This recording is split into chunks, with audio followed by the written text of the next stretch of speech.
बिस्मिल्लाहिर्रहमानिर्रहीम, अस्सलाम वालेकुम। हमारे जूनियर प्रोग्रामर्स कैसे हैं आप लोग? खैरियत से हैं? पॉइंटर्स हम डिस्कस कर रहे हैं और लास्ट लेक्चर में हम कुछ बुनियादी चीज़ें डिस्कस कर चुके हैं, उन्हीं को हम कंटिन्यू करेंगे। आज के लेक्चर में हम देखेंगे कि एक नल पॉइंटर जो है उससे हमारी क्या मुराद है, और हम यहाँ अपनी लैंग्वेज में या अपनी प्रोग्रामिंग में एटलीस्ट कुछ बेसिक देख लेंगे कि कहाँ यूज़ करते हैं। उसके बाद हम देखेंगे कि अगर हमें पॉइंटर को यूज करके यूजर से इनपुट जो हम लेते होते हैं आमतौर पे, तो क्या जिस वेरिएबल को पॉइंटर अगर पॉइंट कर रहा है तो क्या उस पॉइंटर को हम यूज करके यूजर से इनपुट ले सकते हैं, ये हम देख लेंगे। इसके बाद हम देखेंगे एक कॉन्सेप्ट है कांस्टेंट पॉइंटर्स का, तो वो हम एक छोटी सी एग्जांपल देख लेंगे इस कॉन्सेप्ट को समझने के बाद, ये कांस्टेंट पॉइंटर जो है वो क्या चीज़ है।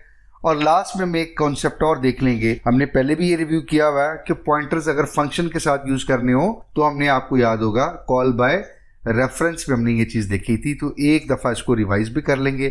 तो जल्दी से आज का लेक्चर शुरू करते हैं। पॉइंटर्स एक्साइटिंग चीजें हैं, बड़ी ही इंपॉर्टेंट चीजें हैं। एक ऑर्डिनरी वेरिएबल को जब हम डिक्लेयर करते हैं, जैसे int x is equal to हम 0 लिख लेते हैं, इससे मुराद ये होती है कि हमने एक इंटीजर वेरिएबल x डिक्लेयर किया है और हमने उसमें 0 वैल्यू डाली है। यानी इससे मुराद हमारी क्या होती है, आमतौर पे इसकी कॉनोटेशन ये है, हम यूजर से इनपुट लेंगे या आगे चल के किसी और अरिथमेटिक एक्सप्रेशन से उसको वैल्यू असाइन करेंगे, तो इनिशियली कि उसमें कोई गार्बेज या कोई इनवैलिड चीज ना आ जाए, इसलिए हम उसको 0 से असाइन कर देते हैं। बिल्कुल इसी तरह अगर हम चाहते हैं कि हम अपने पॉइंटर को तो डिक्लेयर कर लें लेकिन अभी वो किसी को पॉइंट ना करना शुरू करे, तो हम क्या करते हैं, उस पॉइंटर को डिक्लेयर करने के बाद उसको नल से इनिशियलाइज करा देते हैं। तो कैसे करते हैं, हम पॉइंटर अपने डिक्लेयर करते हैं और उसको कह देते हैं is equal to null, right. ये लैंग्वेज का रिजर्व वर्ड है, तो इससे मुराद क्या होगी, ptr num जो है ये एक पॉइंटर है इंटीजर टाइप का, और ये अभी मेमोरी में किसी लोकेशन को, किसी मेमोरी एड्रेस को, किसी वेरिएबल को बिल्कुल पॉइंट नहीं कर रहा। तो इस पॉइंटर को हम कह सकते हैं कि ये नल पॉइंटर है।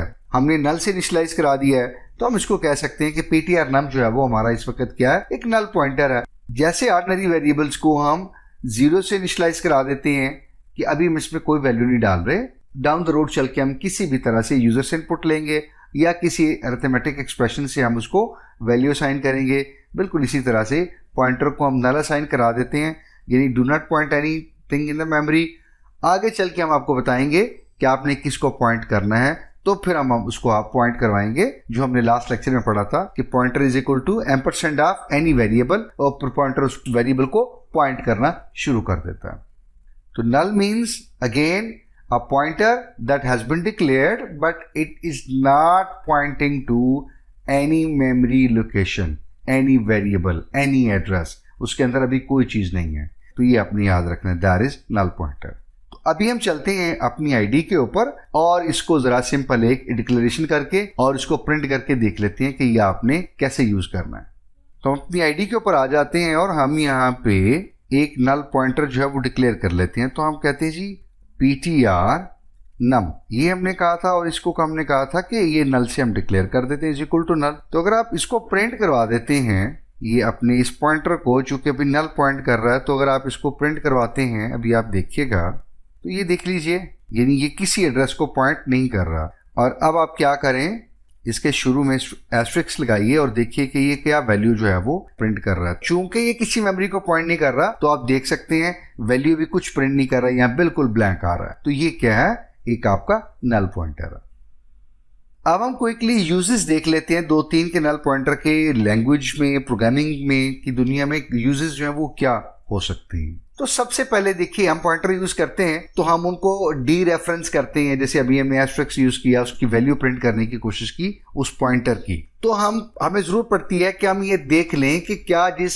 पॉइंटर को हम डी रेफरेंस करने लगे हैं क्या वो नल तो नहीं है, या अगर हम किसी पॉइंटर को यूज करने लगे हैं तो क्या वो नल है तो हम उसको यूज करें। अगर नल नहीं है तो इसका मतलब है वो किसी और वेरिएबल या किसी मेमोरी लोकेशन को पॉइंट कर रहा है, तो हम उसको यूज ना करें। तो ये हम नल पॉइंटर चेक कर लेते हैं अपनी इफ की कंडीशन में कि इफ पॉइंटर नल है या फिर नहीं है। अगर हम एक पॉइंटर को यूज करना चाह रहे हैं और वो नल है तो हम उसको यूज कर सकते हैं क्योंकि वो किसी को पॉइंट नहीं कर रहा। इसी तरह अगर हम किसी पॉइंटर को डी रेफरेंस करने लगे हैं, उससे कह रहे हैं कि वैल्यू आप दे दीजिए जिस मेमोरी लोकेशन को आप पॉइंट कर रहे हैं, तो हम देखते हैं कि अगर वो नल है, वो किसी को पॉइंट नहीं कर रहा, तो इसका मतलब है कि फिर वैल्यू भी कुछ नहीं देगा वो। तो ऐसी सूरत में हम उसको कहते हैं कि if you are null do not print anything. लेकिन अगर आप किसी को पॉइंट कर रहे हो, नल नहीं हो, तो फिर क्या करो, फिर वैल्यू प्रिंट करो। तो शायद थोड़ी सी आपको लॉजिक समझ आ रही होगी कि नल से हम क्या चीजें चेक कर सकते हैं और कब हमें ये जरूरत पड़ती है कि ये इसको हमने चेक करना है। जैसे मैंने कहा कि आप नल को चेक कर लेते हैं कि पॉइंटर नल है, आपने कोई इसकी वैल्यू अगर अरिथमेटिक में यूज करनी है, कोई और आपने काम करने हैं, तो रन टाइम एरर आ सकते हैं अगर आपने उसको चेक नहीं किया हुआ। तो ये आप चेक कर सकते हैं कि अगर वो पॉइंटर है जो आप यूज करना चाह रहे हैं वो नल है या फिर नहीं है। दोनों सूरतों में आपको कोई ना कोई काम करना होगा, लेकिन उसको पहले चेक करना पड़ेगा। इसी तरह डेटा स्ट्रक्चर में हमने बात की थी कि हम डायनेमिकली ऑब्जेक्ट्स क्रिएट करते हैं। तो अगर आप कहिए कि एक पॉइंटर ने हमें रिटर्न किया नल, तो इसका मतलब ये है कि वो कोई ऑब्जेक्ट हमें रिटर्न नहीं हुआ, या इट इंडिकेट्स कि ये कोई एब्सेंस ऑफ ऑब्जेक्ट है। If absence of any object, that means के हम आगे कुछ प्रोसीड नहीं कर पा रहे और उसके ऊपर हमें कुछ और डिसीजन लेना पड़ेगा। इसी तरह हम लिंक्ड लिस्ट क्रिएट करते हैं और हमने जब लिंक्ड लिस्ट के एंड पे आखिरी नोड डालना होता है, तो आखिरी नोड से आगे चूंकि कोई नोड नहीं होता और हमारे नोड ने किसी और मेमोरी लोकेशन को पॉइंट करना होता है, तो चूंकि आखिरी नोड के आगे कोई नोड नहीं होगा, तो इसलिए वो उसमें हम नल डाल देंगे। कंपाइलर को पता चल जाएगा और हमारे लिए कनोटेशन यही होती है कि इस नोड के आखिर में नल पड़ा हुआ है, तो इसका मतलब यह है कि ये फिर इस लिस्ट का लास्ट नोड है, ये आगे किसी और को पॉइंट नहीं कर रहा, तो ये इटसेल्फ लास्ट नोड है। तो ये एक यूज है नल पॉइंटर्स का डेटा स्ट्रक्चर्स के अंदर। इसी तरह हम किसी पॉइंटर को नल से इनिशियलाइज करवा देते हैं टू मेक श्योर कि उसमें कोई गार्बेज या इनवैलिड वैल्यू ना आए। Something that is undefined, maybe not known, it's useless for us। ठीक है, तो फॉर द सेफ साइड, जैसे हमने कहा कि integer x is equal to 0, तो हम सेफ साइड पे कह लेते हैं कि इंटीजर x में वैल्यू बिल्कुल 0 है, यानी उसमें कोई गार्बेज नहीं है, कोई ऐसी इनवैलिड अनडिफाइंड चीज नहीं है। x is a valid variable, तो ऐसी एक पॉइंटर जो है डिफाइन हो गया और वो नल है इस वक्त, यानी कोई अनडिफाइंड गार्बेज कोई ऐसी चीज उसके अंदर नहीं पड़ी हुई, नल पड़ा हुआ है। वी नो कि नल से क्या उसकी मुराद है और हमने उसको आगे कैसे यूज करना है। तो ये 2-3 कुछ बेसिक यूजेस हैं जो कि नल पॉइंटर्स के साथ हो सकती हैं और आपको उनको ज़हन में रखना है। उसके बाद हमने बात की कि अगर पॉइंटर को यूजर की इनपुट के साथ यूज करना है तो हम कैसे कर सकते हैं। फॉर एग्जांपल हमने कहा था कि हमारा जो पॉइंटर है, जिस इंटीजर को ये पॉइंट करेगा उसकी वैल्यू एक्सेस कर सकता है, हमने लास्ट टाइम की थी, एड्रेस भी एक्सेस कर सकता है और उस वैल्यू को मैनिपुलेट भी कर सकता है। हमने ये तीनों काम करके देखे थे। तो यूजर इनपुट के साथ अगर हमें, यानी जिस वेरिएबल को पॉइंटर पॉइंट कर रहा है, अगर हमें उसकी वैल्यू यूजर से लेते हैं और उसके बाद पॉइंटर से हम अगर उसकी वैल्यू अपडेट करते हैं, तो ऐसा हम कर सकते हैं, बिल्कुल कर सकते हैं। मिसाल के तौर पे हम एक एज इंटीजर डिक्लेयर करते हैं और एक पीटीआर एज का एक पॉइंटर डिक्लेयर कर देते हैं। ये हमने स्टेटमेंट अभी लिखी है। अब हम क्या करते हैं, हम कहते हैं PTR age is equal to ampersand age, यानी पीटीआर एज का जो पॉइंटर है उसको हमने क्या कहा कि एज के वेरिएबल को पॉइंट करना शुरू कर दो, तो पीटीआर एज में एज वेरिएबल का एड्रेस आ जाएगा। ये यहां तक तो बात सिंपल है। अब हम क्या करते हैं, यूजर को एक मैसेज डिस्प्ले कराते हैं, cout please enter your age. तो जो वो एज एंटर करेगा वो हम अब के बार एज के वेरिएबल में नहीं ले रहे, हम एज के पॉइंटर में डाल रहे हैं। और एस्टेरिस्क लेफ्ट साइड पे लिखा हुआ है, इसका मतलब ये है कि वैल्यू, तो जो यहाँ पे यूजर ने वैल्यू एंटर की है वो पीटीआर एज में चली गई है और इस पीटीआर एज ने क्या किया है, वहां पे एज के वेरिएबल में चूंकि इसके पास एड्रेस पड़ा हुआ है, तो ये जाके एज के वेरिएबल में वैल्यू डाल देगा और इसको हम प्रिंट करके भी देख सकती हैं। तो इस एग्जाम्पल को जरा जल्दी से कोड करके मेरे साथ देख लीजिए आप, और ताकि थोड़ा सा ये कॉन्सेप्ट भी आपका अच्छा बिल्ड हो जाए। तो let's jump to our ID.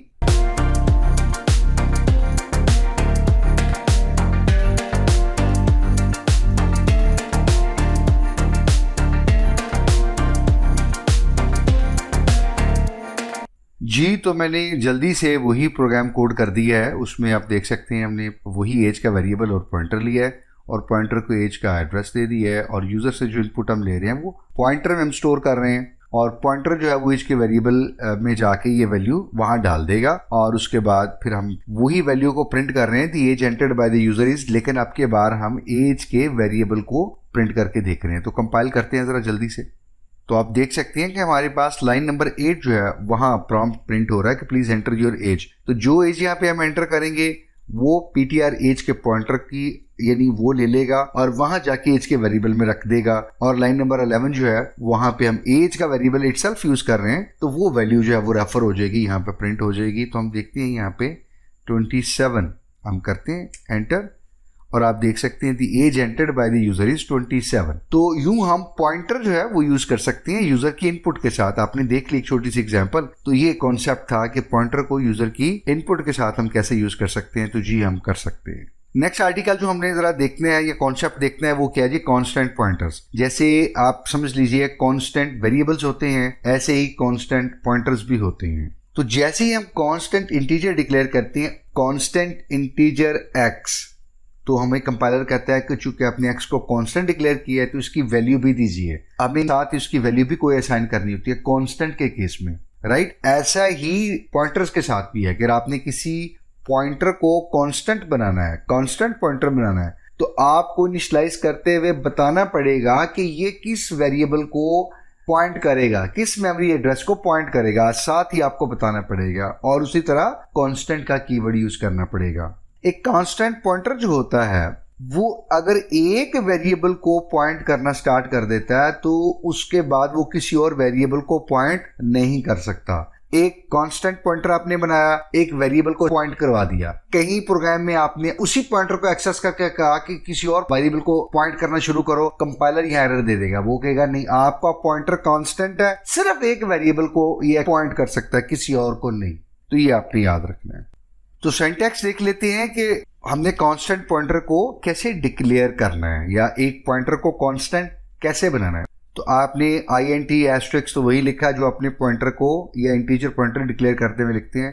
Constant का जो कीवर्ड है जो आपको पता है C++ की लैंग्वेज में रिजर्व वर्ड है, किसी भी वेरिएबल को कांस्टेंट बनाने के लिए वो आपने लिखना है। और बाकी आपका सिंटैक्स वही है, यानी पॉइंटर का नेम इज इक्वल टू $साइन और उसके बाद फिर कोई वेरिएबल। तो कॉन्स्ट का जो कीवर्ड है या कांस्टेंट का, ये बता रहा है इससे पहले, पॉइंटर से पहले, कि अब आपका ये जो ptr कॉन्स्ट है ये क्या एक कांस्टेंट पॉइंटर बन गया हुआ है। चूंकि ये कांस्टेंट पॉइंटर है तो इनिशियलाइज करने के साथ साथ हमने राइट साइड पे फौरन हमें कोई ना कोई एक इसको पॉइंट करवाना पड़ा, वेरिएबल हमने साथ ही दे दिया कि क्योंकि हम इसको खाली नहीं छोड़ सकते। अगर ये कांस्टेंट पॉइंटर है तो फौरन इसको वैल्यू यहाँ पे देनी पड़ेगी हमें। तो ये अब चीज जरा आईडी के अंदर जाके इस कॉन्सेप्ट को देखते हैं कि हमें कैसे इंप्लीमेंट करना पड़ता है या हम इसको कैसे इंप्लीमेंट करते हैं। और अगर इन दोनों चीजों को यानी कांस्टेंट पॉइंटर को इनिशियलाइज नहीं करते फौरन एक और या उसको किसी और वेरिएबल को पॉइंट कराने की कोशिश करते हैं, तो दोनों सूरतों में जो एरर्स आते हैं वो मैं आपको अभी दिखाने की कोशिश करता हूं।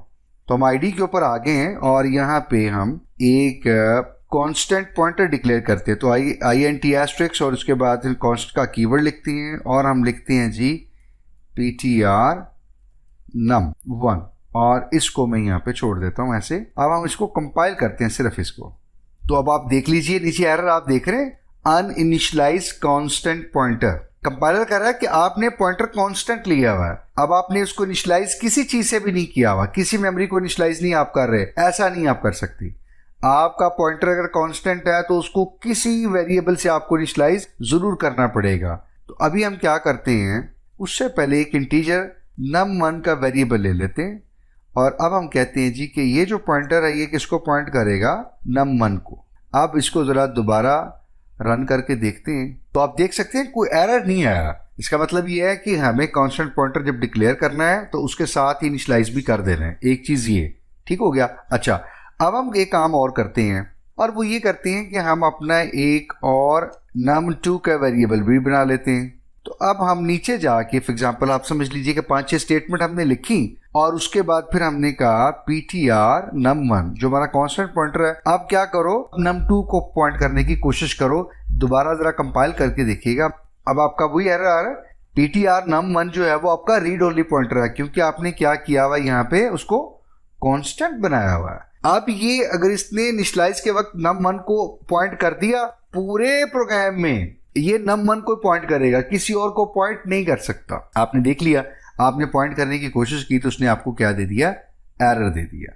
तो ये कुछ कांस्टेंट पॉइंटर का कॉन्सेप्ट था। उम्मीद है कि अब आपको क्लियर हो गया होगा। आपको याद होगा जब आप फंक्शन एक्सप्लोर कर रहे थे तो हमने एक चीज वहां पे देखी थी कि अगर कॉल बाय रेफरेंस होती है तो वैल्यू पूरी की पूरी फंक्शन को पास नहीं करते, बल्कि फंक्शन को जो पैरामीटर हम पास करते हैं वो पैरामीटर पास नहीं करते या उसकी कॉपी पास नहीं करते, बल्कि उस पैरामीटर का एड्रेस पास करते हैं। तो एड्रेस अगर फंक्शन को जाना है तो इसका मतलब यह है कि फंक्शन के पास एक वेरिएबल हो जो एड्रेस स्टोर कर सकता हो, और वो कौन सा होता है, वो पॉइंटर होता है। तो हम फंक्शन में क्या करते हैं, एक पॉइंटर टाइप का वेरिएबल डिक्लेयर कर लेते हैं और उसके बाद जब अपने मेन में फंक्शन को कॉल करते हैं तो हम क्या करते हैं, एड्रेस भेजते हैं। अब फंक्शन के पास पॉइंटर टाइप का वेरिएबल होता है तो ये वो एड्रेस क्या कर लेता है, स्टोर कर सकता है और यू फंक्शन जो है उस एड्रेस पे जाके उस पैरामीटर को एक्सेस कर सकता है। तो ये तरीका है फंक्शन के साथ जो है वो पॉइंटर को यूज करने का। देखिए डिक्लेरेशन हम कैसे लिखते हैं। फॉर एग्जांपल इस प्रिंट स्क्वायर के फंक्शन में हम क्या कर रहे हैं, उसकी रिटर्न टाइप फंक्शन कुछ भी रिटर्न नहीं कर रहा, इसलिए वॉइड है। पैरेंथेसिस के अंदर जो पैरामीटर है वहां आप जरा ध्यान से देखें तो क्या हमने लिखा हुआ int एस्टेरिस्क। तो इसका मतलब ये है कि इस प्रिंट स्क्वायर के फंक्शन को हम एक एड्रेस देंगे और ये एड्रेस कहां स्टोर करेगा, रिसीव करेगा, इसके पास भी तो रिस्पेक्टिव वेरिएबल होना चाहिए ना। अगर हम खाली int दे देंगे तो उसमें तो वैल्यू आएगी। तो एड्रेस अगर इसने रिसीव करना है तो वो वेरिएबल होना चाहिए जो एड्रेस रिसीव कर सकता हो, और वो कौन सा होता है, पॉइंटर्स होते हैं। तो इसलिए यहाँ पे हमने लिख दिया int एस्टेरिस्क। इससे मुराद ये है कि कंपाइलर समझ जाएगा कि इस फंक्शन में एक एड्रेस पास होगा इसके एज ए पैरामीटर और वो एड्रेस इसने यूज करना है आगे। अच्छा, इसको अगर हमने अपने इस फंक्शन की प्रोटोटाइप तो हमने लिख ली, अगर हम मेन में जाएंगे तो इस फंक्शन को हम यूज कैसे करेंगे, इसकी फंक्शन कॉल कैसे देंगे। तो हमने कोई एक नंबर डिक्लेयर किया होगा अपने प्रोग्राम के अंदर और जब हम मेन में अपने इस फंक्शन को कॉल करेंगे तो आपको पता फंक्शन कॉल कैसे होती है, फंक्शन का नाम और उसके पैरामीटर हम पास करते हैं। तो अब चूंकि ये फंक्शन कॉल बाय रेफरेंस है इसलिए हम एड्रेस के लिए एड्रेस ऑपरेटर यानी एम्परसेंड ऑपरेटर साथ में इस अपने पैरामीटर का नाम भेज रहे हैं। तो इसका मतलब ये है कि ऊपर हमने डिक्लेरेशन में कहा था कि एक एड्रेस आएगा इंटीजर टाइप के वेरिएबल का, क्योंकि इंटीजर टाइप का पॉइंटर है और पॉइंटर ने एड्रेस लेना है, एड्रेस स्टोर करना है। नीचे हम क्या कर रहे हैं, एम्परसेंड नंबर, तो हम अपने नंबर के पैरामीटर का एड्रेस भेज रहे हैं और यूं ये एड्रेस जो है उस पॉइंटर को रिसीव हो जाएगा।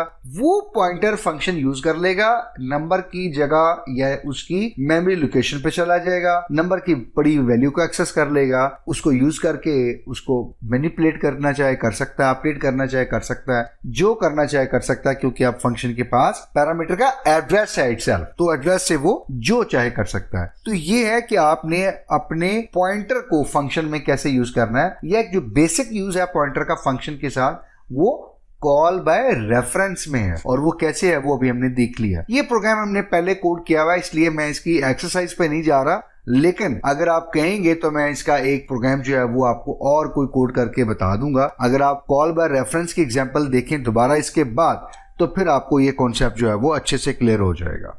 तो ये हमारा आज का लेक्चर था। पॉइंटर से रिलेटेड कुछ कॉन्सेप्ट और थे जो भी हमने रिव्यू किए हैं, तो उम्मीद करता हूं कि कुछ चीजें क्लियर हुई होंगी। फिर भी अगर कोई सवाल हो, कोई कंफ्यूजन हो, कोई क्वेश्चन पूछना चाहें कंटेंट से रिलेटेड या वीडियो से रिलेटेड, कोई और सजेशन हो, आपकी फीडबैक हो, कोई कमेंट करना चाहें तो please do not hesitate to mention in the comment section. अपना ख्याल रखिएगा, दुआ में याद रखिएगा। नेक्स्ट वीडियो में इंशाल्लाह आपसे बात होती है, तब तक इजाजत दीजिए। अल्लाह ने के बाद अस्सलाम वालेकुम व रहमतुल्लाह।